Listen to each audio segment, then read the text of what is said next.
Thanks for tuning in to Perspectives YYC. Today we speak to Sarah Schmidt, a personal stylist, coming from the marketing world, having a corporate job, coming out of Saskatchewan. Her story is a fascinating one, teaching me about the spiritual connection between looking for what it is that we need to be doing and dressing accordingly. I hope you enjoy it, and if you can, give us a follow, a subscription, some comments, a rating, some feedback. Just tell us what you think of what we're doing so far, and otherwise, please enjoy this episode, and we'll chat with you soon.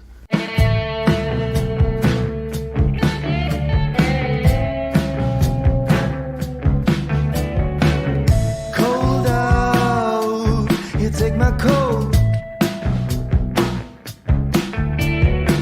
For when you lock up and walk out,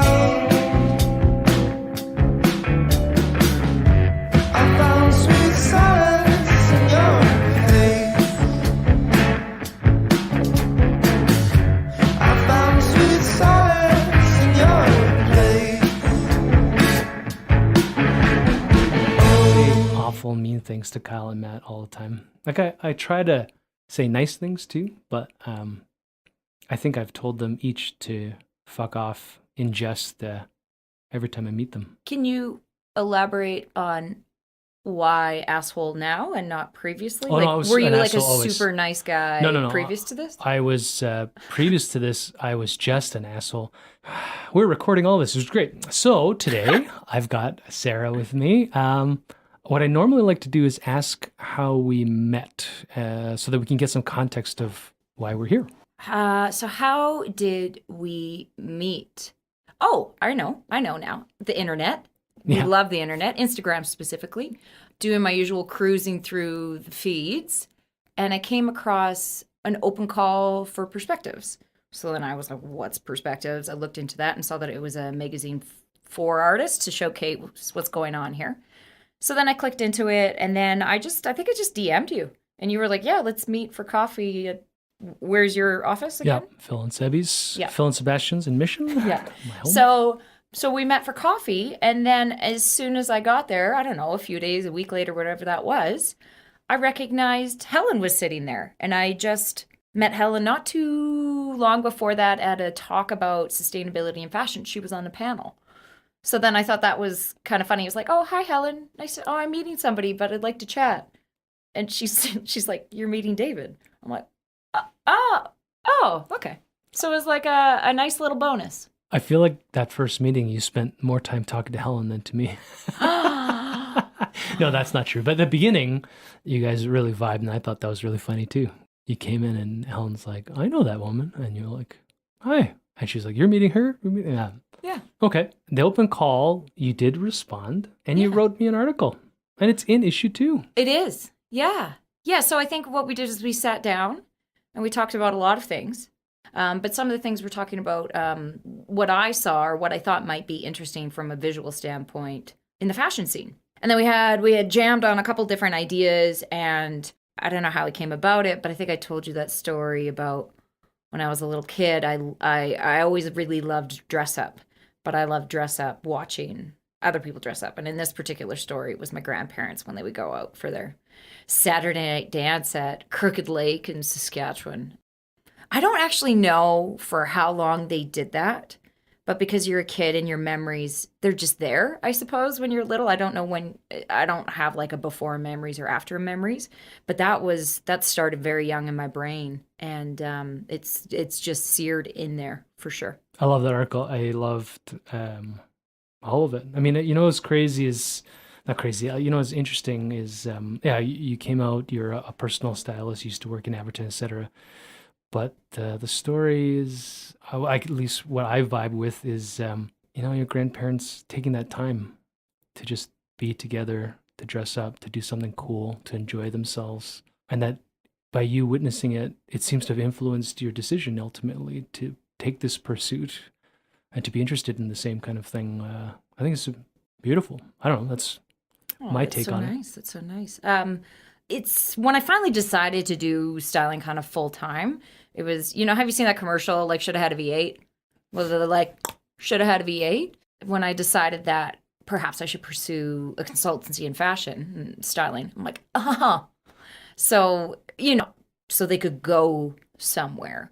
And when I remember distinctly as a kid thinking about my careers, this is like grade 6, and there was an assignment, and you're like, what do you want to be when you grow up? And I wanted to be, at first I thought I wanted to be a lawyer.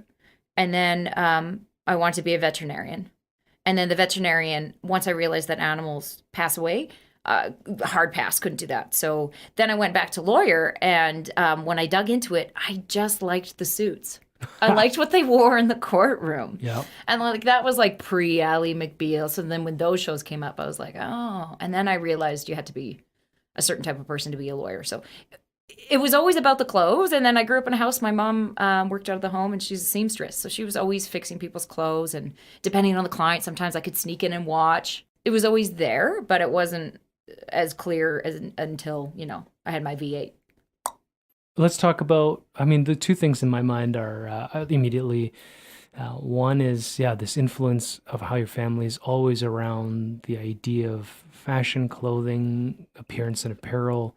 And the other is sort of this evolution of what did you end up doing before your V8 moment? So where did your actual life take you first? And then was there a specific situation or something that changed drastically that you decided to just go all in and do something else? It's pretty vague, but I know very little.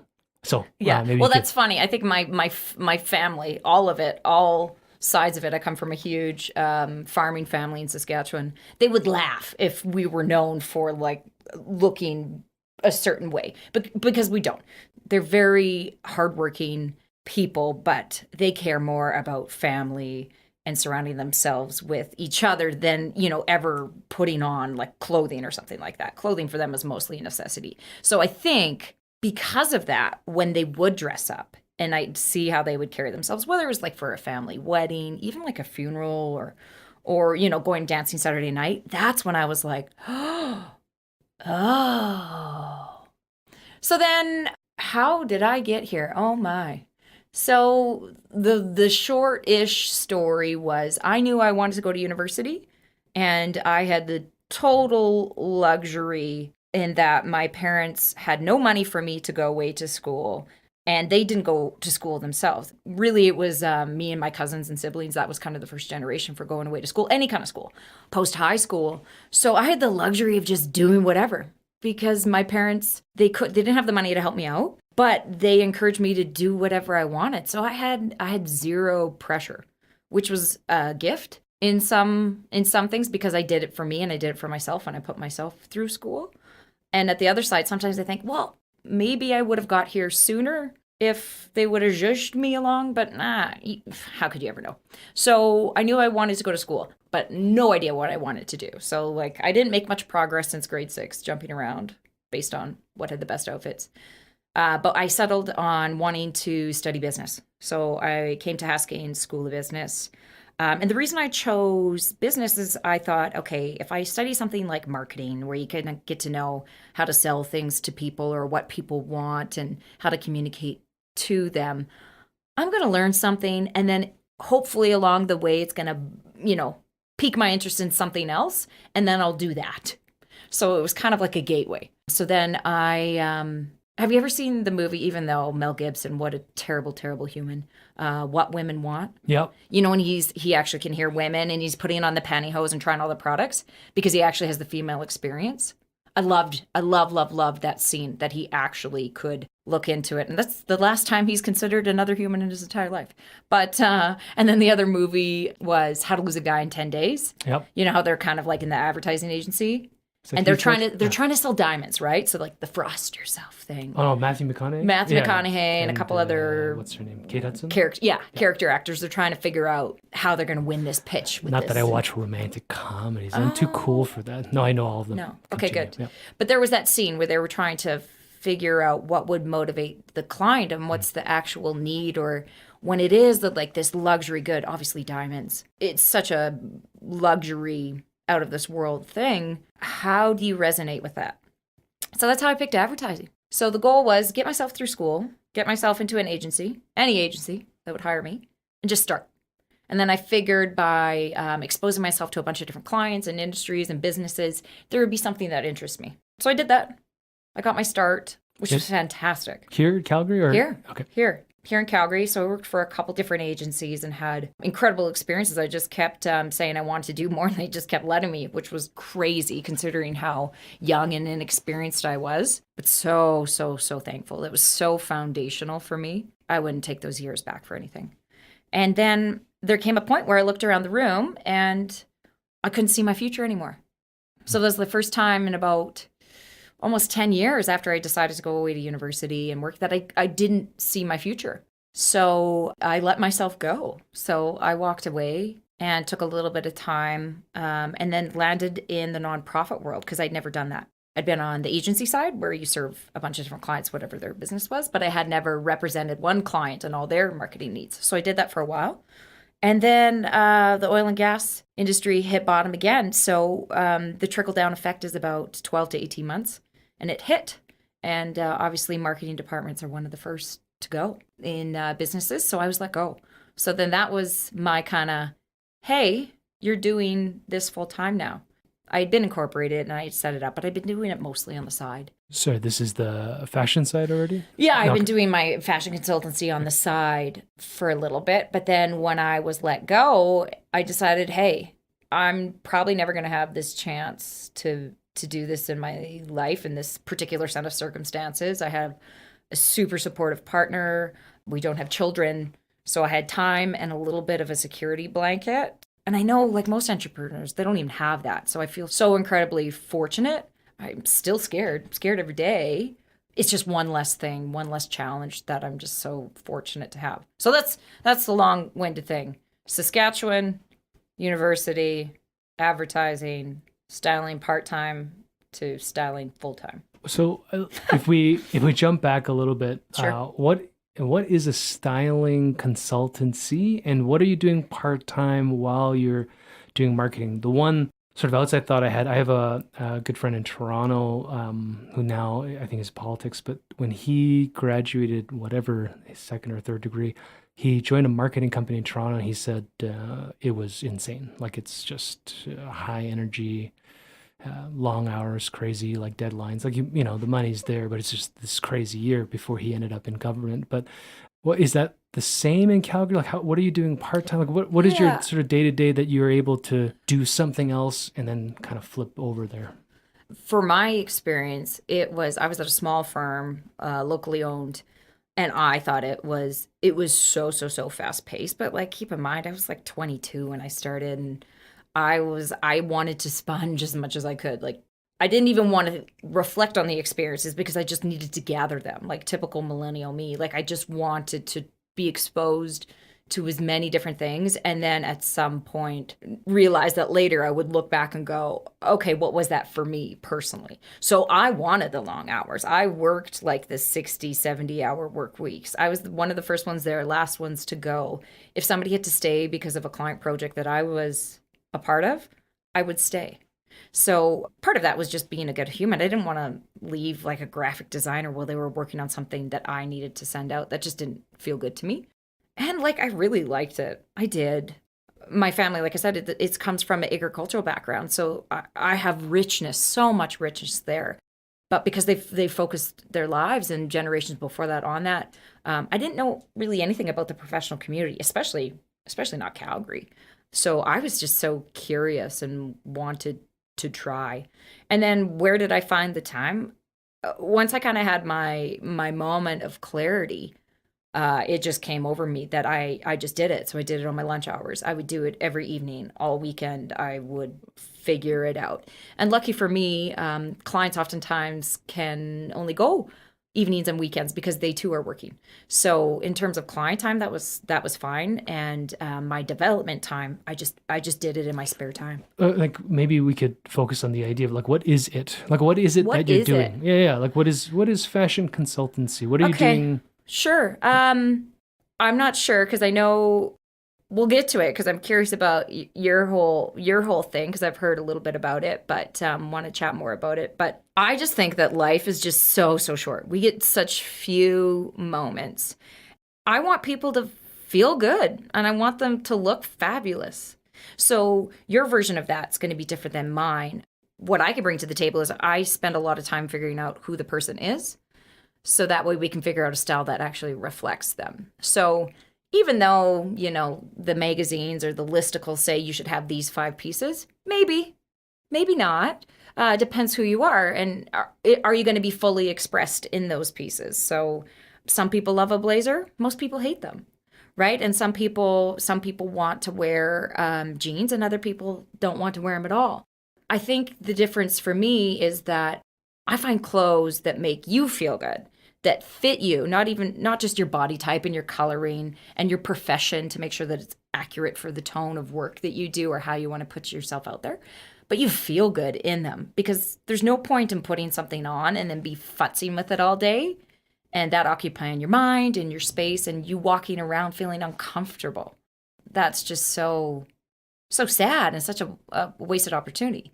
And the thing that's fun is, like, at the end of the day, say you do try something that's maybe out of your comfort zone, you get home, you take it off, It's not a tattoo. It's not, it's not cutting your hair a certain way. If perhaps you make a mistake or don't feel good in their clothing, then you're learning something from it and you can figure it out. So what I like to do with my clients is go through that process with them, trying to understand what they need out of this life and how they want to be seen and how they see themselves, and then aligning what's going on, all that inside stuff, and simplify it so that way it just translates on the outside. Does that make sense? Yeah. It's a little nebulous. No. I think, like, from a philosophical sense, from a spiritual, from a conceptual thing, that makes sense. What is that moment where you decide that you can help other people? Like, we've talked about the idea of a client. So did you advertise it? Did it start with a friend? Was it somebody that was coming to work super drab and you're like, fuck, man, like, just put this on because, like, you'll feel better if you wear, this type. Like, is there a specific moment? Is there a specific relationship that happened early on that created this idea that this not only could be a viable business, but that it translated into you had something that you could share with someone else? Because I feel like that moment is where a lot of people get hung up. Sure. Because most people talk themselves out of that moment. Is there something like that where... Yeah, like I had some glimmers. So it's kind of funny looking back, right? Whenever you look back, you go, oh. So I was the kid that was ripping ads out of magazines and plastering the walls. I was always looking at fashion magazines and runway. I was always trying to rejig pieces terribly. My mother, she would just be in dread with what I would kind of do as hack jobs to kind of make things my own. So clothing has always been a tool for my self-expression. And then I had the fortune of, because I worked in advertising, we would do commercial shoots and we would do video shoots.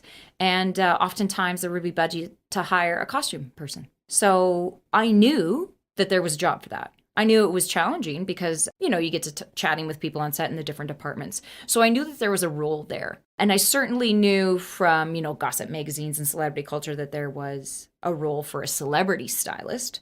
So my brain just kind of took the leap and said, well, there's got to be people, that have whatever jobs that they have in the public, whether they're newscasters or something like that. They have to select their clothes. There must be a market for it. So I just went and did market research and found out, yeah, there are a ton of stylists in this city. Not everybody's doing the exact same thing, and everybody serves different people, which is great. So, if I'm not the person that's a good fit for you, there's 2 or 3 other great people in the city that I'd be happy to pass along to you.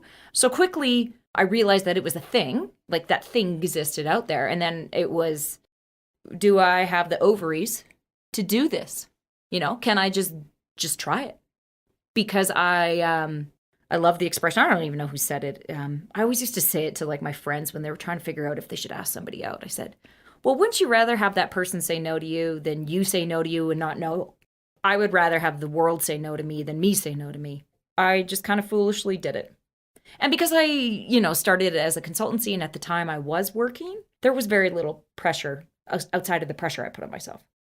First of all, ovaries, well played. Second of all, it's interesting when you brought up, you have this childhood fascination with fashion, the articles about your grandparents, you talk about your mother being a seamstress. And then when you talked about going to university, you chose business and marketing because you considered it a gateway. And then working in it, that gateway became you connecting your love of clothes into a business. Fascinating. Totally. Yeah, it's fascinating. Totally. And like, excuse the pun, but it's like you can see the thread. Mm-hmm. So that's why it's hilarious for me to look back and go, oh, yeah, of course. You So when I always told think my of- friends and family that I was starting up this consultancy, it was like a shoulder shrug because they're like, yeah, of course. Or like, the uncle saying, oh, yeah, you should have done that sooner, or Men. just some men. Yeah. Well, Some men. we So won't go yeah, there. We won't go it was always there, but it wasn't right there until. we got to do the Yeah. work. Yeah. Yeah. Otherwise, it's too easy. Well, and I think that agency stuff really helped me understand how, the process of talking to someone and then many, many months, maybe years later, turning that into a business relationship and then walking that person through the process, right? And not everybody you meet is going to be your client, and that's great. But those that do, how long it takes and the steps, the bare minimum steps there are, I did not have any access to that pre-career. So really, my time at agencies gave me that exposure and That's gave me crucial. that insight. It was insane. So project managing for somebody else helped me figure out how I might change. I've revised it a bunch of times. Project manage myself, right? And what I wanted to do and how I wanted to do it and how I wanted the customer to feel during the process. Yeah. I mean, I've often maybe mischaracterized this as a disease of millennials or young people, but I think it's human nature. Where You're just outside of millennial, for the record. am I? Yeah. 41. Oh, So well, it's not, what I've read is it's loosely 1980 to 2000, 1999 birth years, but really, really the bulk of it is 1981ers. 1980. 1981ers to 1996ers. So are you just outside that? 78. But, Okay. yeah, 80? Yeah. Millennial? Yeah, because I had a friend one Shit. time, dogging millennials on Twitter, and I said, buddy, we're the same age. Like, we're millennials. Helen, you're a millennial, apparently. Oh, Well- shit. Kyle just gave me a signal. He's a millennial. Fuck, that's crazy. You're outnumbered now. This is why I'm so much wiser than everybody. I was just thinking, so I was blaming this on youth, for example, this Tell me. entitlement, this idea that, like, so for example, my son who's turning 5 thinks that he's 40. We believe that once we start something, we're supposed to get the immediate feedback. So if you start your own business, you're like, why the fuck am I not already a millionaire? Like, Totally. I start Instagram, like, where's my 10K followers? I want to swipe up. And like, it takes time. It takes effort. You have to do all this weird stuff that I hate. Like we were just chatting in the pre-chat about how I'm, web illiterate. But I look at my analytics every day and I wonder why nobody's tagging me. But do I know anything about SEO or tagging? I don't know shit. I tried to use the templates and they don't work. Not in that sense, not in a aggressive growth sense. But even that, like my wife's doing really well, Spark Joy with Helen. But like she puts a lot of work into it. She lives on a computer. Maybe on the because she's a phone. millennial. Well, yeah. Well, it's interesting that you bring that up on the generational thing is she grew up with a functional computer in her hand or on her phone or on a desk, in her entire life. My sister's 7 years younger than me, is more so. And then these kids, the ones that are like, fuck, there's kids that are born, like my son's 2014. It's hard to comprehend. Yeah. But, my brother and I and people who are older than me, of course, we had a time when there wasn't a computer in the house. We had a time where, this, that, and not to be too much Clint Eastwood and Gran Torino and telling everyone to go fuck themselves. It's like more just, it's not as natural, right? Like I go on a computer, and if I'm not doing something functional, I kind of turn it off. But my wife can be on a computer all day. And when I look over, she's learned information from this country and this other things happen. And these people I'm like, I don't understand any of that. I don't know how to use it as that kind of social tool. So I know I don't speak for everybody who's my age. I'm sure there's smarter people than me who figured it out earlier, but Yeah, and I think it's important to remind yourself, like my brother's in 1981, and he would resonate with your technical group more than a millennial. Like he couldn't be farther from it in terms of values and habits and behaviors and maybe learned, because it's all learned behavior, right? But I think the one thing that to keep in mind with millennials, and when we're talking about that, I guess the stereotypical thing is we were brought up in a time when our parents, for the most part, both of them were working, and that was the first generation that was doing that. We had a bunch of women saying that I can be and do everything. So they were working 40 hours a week plus 40 hours domestically. Men, not so much, because the women were doing it all. And the first time that you became ultra invested in your child and realizing that privileges exist in the world, I don't think they understood it. They couldn't speak about it. And, people can't speak about it now, inherent privilege. But I think our generation was the first to really be that. We did get instant gratification because we had really invested parents in us, in school systems that knew that school mattered and that, oh yeah, you have to go and do these extracurriculars to pad your resume, to go to school, so that way you can have the career you want. So we were raised to believe in that, And I think for every, entitled person, I think they're entitled for the opportunity because they were told that that was going to be there. So then when 2008 hit, and all of those jobs that our parents told us were going to be there because you went to school, because you did these things, they weren't. They got wiped out. So then naturally, the pool got huge for all of the people that went into the pool. You had people that were way more senior than us with more in terms of experience, competing for the same entry-level jobs that we couldn't get. I'm an anomaly. I got a job, like, holy smokes, I just edged that out. I'm so, so grateful. That timing worked in my favor. But I can see how things would have been different if I'm competing against somebody that had 10, 15 years experience. And especially in this city, where you're told that you can come to Calgary and be anything and do anything. It's such a young, spirited, entrepreneurial city. And that's what's great about it, is people flock here from all over, which is rad. That's what I did. But yeah, it's kind of like that double-edged sword. Come here for opportunity, but there may not be as much as you think. And what do people do when they're disappointed? They complain. When we first got here from Toronto, of course. Toronto. I love Toronto. I don't. Okay. Yeah. It's, one of the things that we started noticing is it felt like everybody we knew or met or had, everybody talked about how they had at some point or were going to start a business on their own, whether they were at that point employees of something else or in corporate, out of corporate, had a successful business or not. And now that Helen and I are building our own businesses, essentially, one of the things I'm kind of wondering is this culture of entitlement, like you're talking about, whether it's positive or negative, where people give up too early and aren't really willing or able to last in the suffering phases at the beginning because there's no money to be. I mean, there's some people that are lotto winners and they'll pitch a business and something will happen. Presumably, I don't even know if that's true, but well, that's an interesting perspective. This oil crash, and we don't understand any of that because it's not the culture we grew up in. So and we were sold. I kind of always say that we were sold this promise that if you work hard and if you show up and you get your degree, a job will be there waiting for it, and then all you have to do is work hard and you can keep it.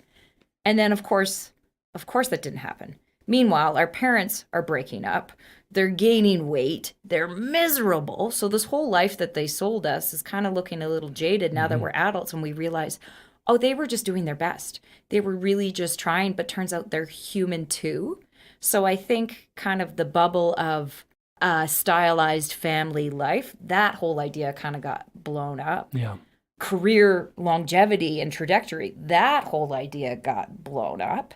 And then we're sitting here going, okay, well, I need something real.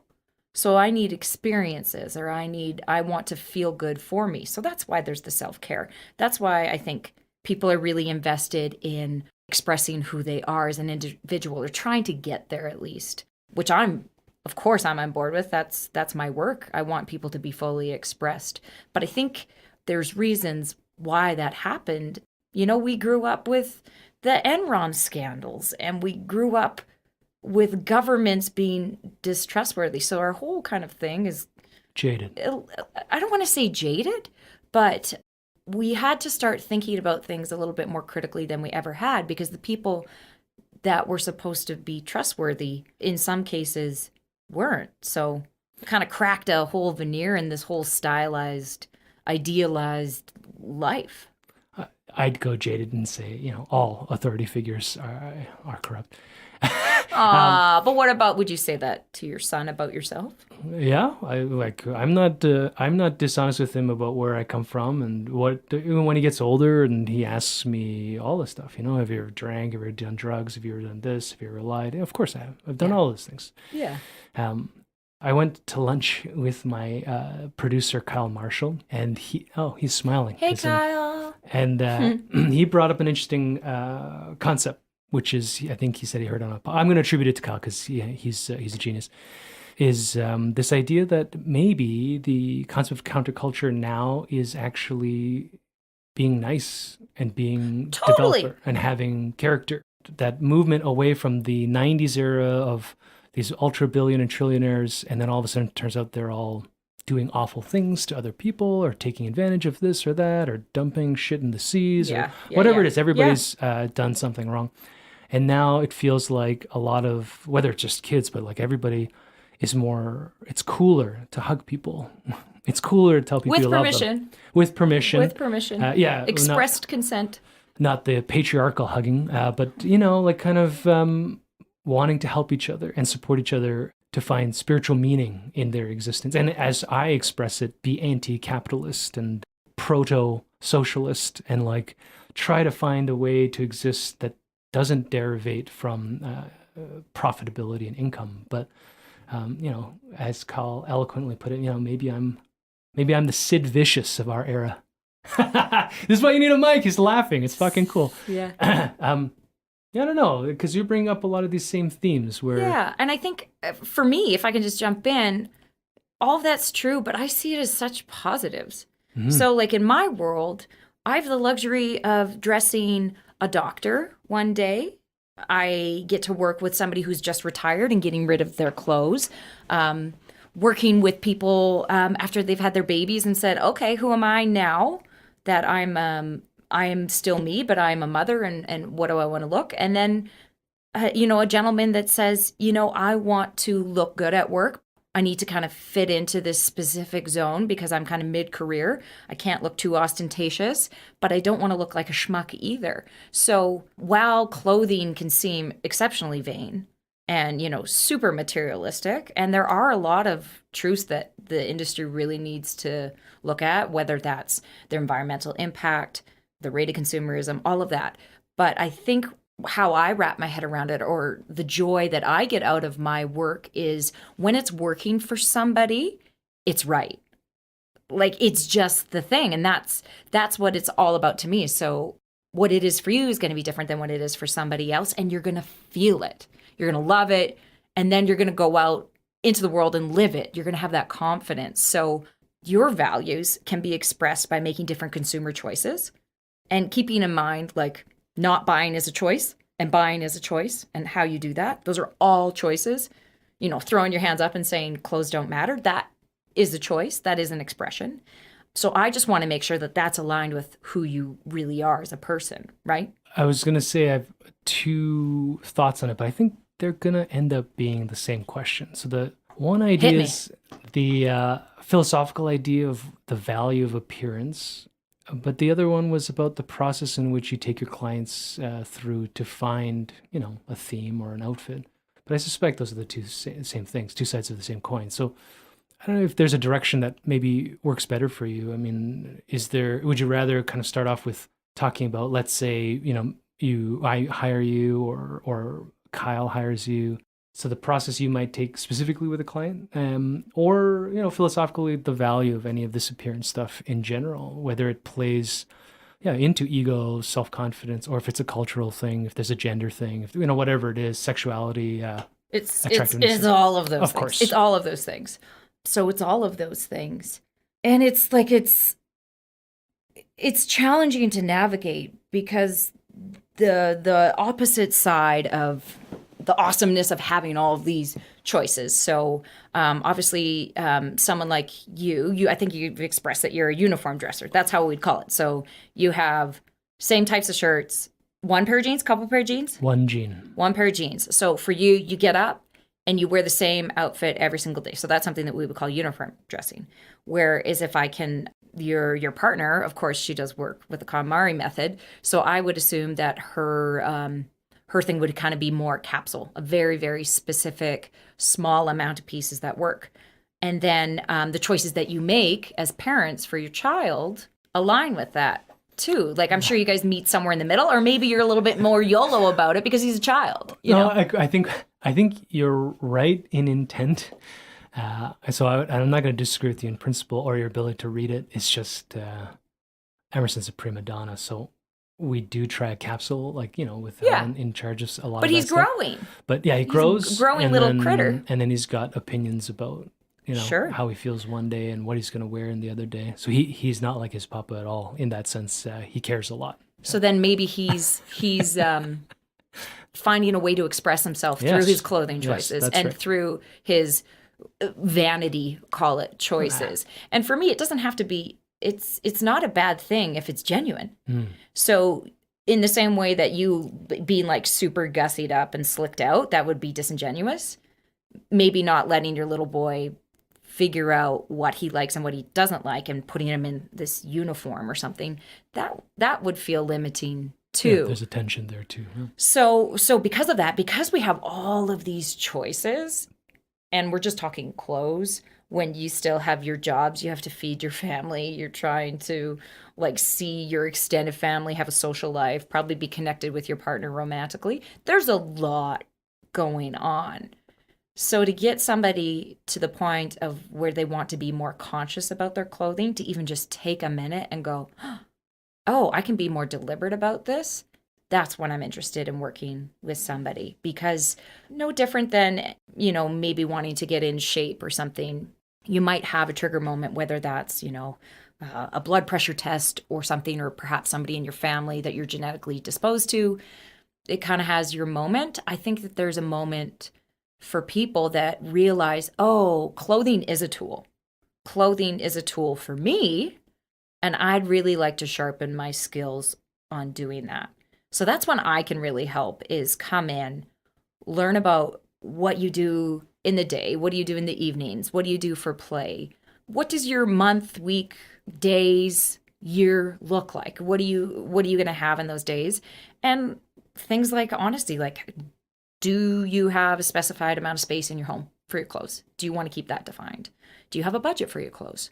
Are there any ethical considerations? Like, are there some brands, like, for instance, all of this ridiculous racism that we're seeing in high fashion, Gucci's blackface thing and Dolce & Gabbana slamming China, the Chinese community while they're about to have a show. Bit of a mistake. Like, it's unacceptable is what it is. But as a consumer, when you see that Gucci bag walking down the street, are you going to buy into that? Or are you going to maybe take your hard-earned dollars and spend that somewhere else? So how are you going to align your ethics with something else? So some other people, if they're budget conscious or they're kind of worried about the impact on the world, maybe you're only buying secondhand. Or maybe you're only buying fabrics that we know can break down and be compostable. So, synthetics for the most part don't. Cotton is a huge water absorber. And then there's things like, where's your stance on leathers and furs and other animal products? And it's going to be different for every person, but oh my goodness, if people would just think about that for a minute and figure out kind of what turns them on and off, that's when I can do some really, really fun work with that person, getting them closer aligned to their goals and getting them a wardrobe that works really, really hard for them. Yeah, it's interesting, reflecting, listening to you, kind of like you talking about the gateway of being interested in fashion, but working in marketing, that somehow this all coming together. Like Helen and I, we're people that have been thinking about this shit even when we were young. Helen did this big no waste thing. We were vegan. We tried all these different experiments. Sure. So like currently I am a uniform dresser, but I'm no sweatshops. I tried, like, the synthetics is a different thing. I mean, I do wear some synthetics, but I watched one of those documentaries, and I think it was an image of like a woman. I mean, never mind the stories of the Bangladesh factory collapse and all Yeah. that kind of stuff. But there's an image of this woman on a sewing machine with her, like, 6-month-old, like, underneath the table. And I'm just like, I can't fucking buy clothes that are made for. I mean, the irony of that with the global economy is, does that mean she starves to death if I stop buying? Right. I won't name any names, H&M, but, like, stuff like that's made, in synthetic places so that you can buy a t-shirt for $5.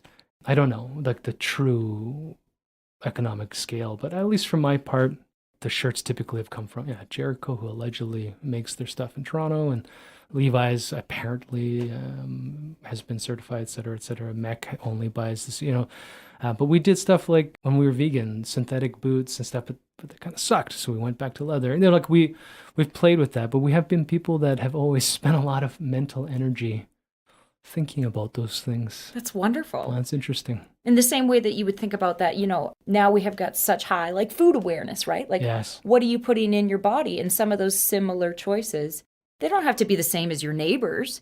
No. But if you and your family can get on the same page, or like you said, like, go on an experimentation run, awesome. Awesome. You're getting closer to figuring something out. And you're not just, buying for the sake of buying. You're just taking just that extra beat to think about things and how, in this super capitalist Western world, money talks. So if you don't show those brands your eyeballs, you don't give them clicks, you don't talk about them with your friends, you don't buy those things.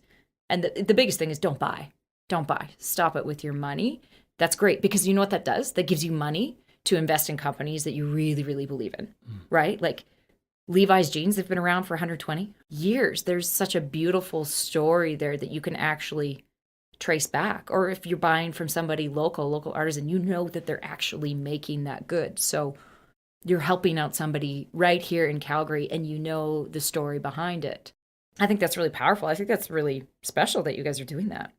The totalitarian dictator, Kyle, has given me a sign that we have only 5 minutes left. Oh my gosh, I've always thought about this moment like an improv. The red light's on, Yeah. right? The red light's on. Yeah. We're just about to get into this huge philosophical discussion and maybe solve the world's problem. But no, Kyle said it's done. So, I don't know. I mean, is there any kind of unique, special stuff that you want to throw at the mic, either professionally, personally, or anything conclusive manner? Conclusive manner. Mm-hmm. Well, I want to say thanks. No, well, Thanks for having this conversation. thank you for coming Oh. and having a conversation with me. Yeah, and I think that's really just it. Is I was reading this thing, and I can't remember who the quote is, but like, Mark Twain, right, Kyle? no, I know which one you're trying to bait me with. Nope. No, all right, Nope, not going there. No, sorry. But that's funny. The coldest winter I ever had was in San Francisco. That one? No, it's not. But there was a thing that, thoughts become behaviors and behaviors become actions. Before you have a thought, you probably have to have a conversation, right? So, yeah, if you could just think about it. And at the end of the day, if you get rid of, all of the consumer behavior and conscious things, like, I want you to walk out of the house feeling good. I want you to feel good. And clothes can do that for you. Clothes do. They do that for you. It's a tool, just like anything else. Why wouldn't you use it? It's working really good when you have a little bit of a bounce in your step and you have a little bit of glow, and maybe you get a compliment. That's not the point. You feel good. And if you feel good, you're probably going to do better in your day. You're probably going to be kinder to your spouse. You're probably going to be encouraging of somebody else chasing what they're trying to do. So it's my little way of adding just a little bit of sparkle, a little bit of goodness, glitter into this world, and a little bit of color goes a long way. I have a closing anecdote. Number one, just to piss Kyle off, because the longer we go on 5 minutes, the better. Do we get the Oscar music? He doesn't have any music. He doesn't have a mic. It's his failure, really. I mean, he can gesture all he wants through the glass, but the reality What do you think your closing music would be? I don't know. Did you know that Rage Against the Machine was a boy band? They were assembled by a recording agency. So maybe Good. Rage. Yeah. Good. So Those who rage together stay together. I this year, late last year, I decided to go with the second pair of jeans. Jeez, who am I? Well, so- you will have to replace them at some point. Why? That's why Helen One would hates is think. that I only replace them when things start sticking out, and it's never When the body first thing. parts come Yeah. out of places they shouldn't. Yeah, if I had a larger penis, I would wait for the penis, but that would take forever. So I went with these Levi's, and then I bought a pair of black tight Levi's. What numbers? I don't remember. Do you know the numbers? No. Oh, they're all numbered. I That's know. the genius of them. Well, I'll have a different anecdote about that. We'll talk Okay. Levi's, and I mean, I love them. I'm a but, stand for Levi's. But my recent medical issues, they start off with me thinking I was fainting in the washroom. And both times that happened, I was wearing the tighter black jeans. So they've interesting. been donated because I thought the tight jeans were making me faint while I was taking a shit. Yeah, as it turns out, I just get seizures, so fuck me. But I'm back to one jean now. Back to one jean. I thought 2 jeans. Oh, those No. to replace. No, the black ones I've donated because they didn't make me feel good. Well, yeah, and even if so, maybe they aren't cutting circulation off or whatever. You nailed it. It may be like they may be awesome, but they're just not awesome for you. Right. So, and you donate them. Yeah. Good. Right. Yeah. I mean, they're That's nice. pretty much brand new. Somebody else will be skinny enough to fit in them. Maybe Matt Mort. Well, there is a market for 100% cotton Levi jeans. You can do wonderful things with them. Interesting. Okay. Let's quit because I think Kyle's getting tired of us. You send me so high, baby. You're such a gracious heart. Send me something in the close now. It's all a dream. Fall out from being blown to smithereens. I found sweet solace in your face. I found sweet solace in your face. Oh, you send me so high, baby. You're such a gracious heart. Send me something in the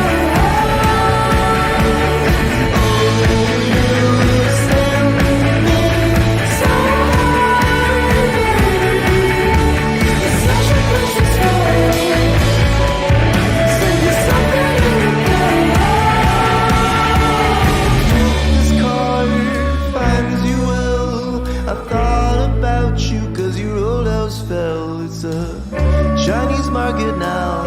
You'd love their steamboat. LOL. Have a drink for me at O'Hanley's. Right ginger press. Missing you greatly from all the rest in me. All the best.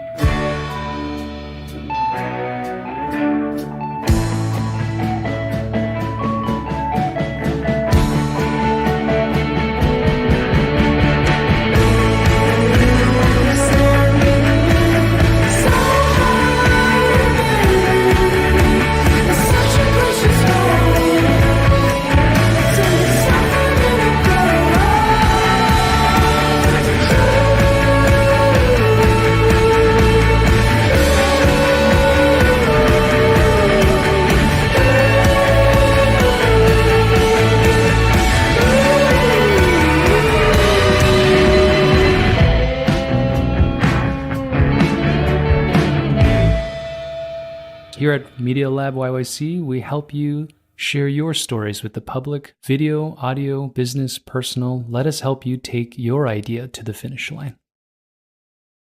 The music you've been hearing on Perspectives YYC's podcast is a track called Gracious Host. It's graciously given to us by Thomas Thomas Band. They have a debut EP under the name Thomas Thomas out on Spotify. 6 tracks.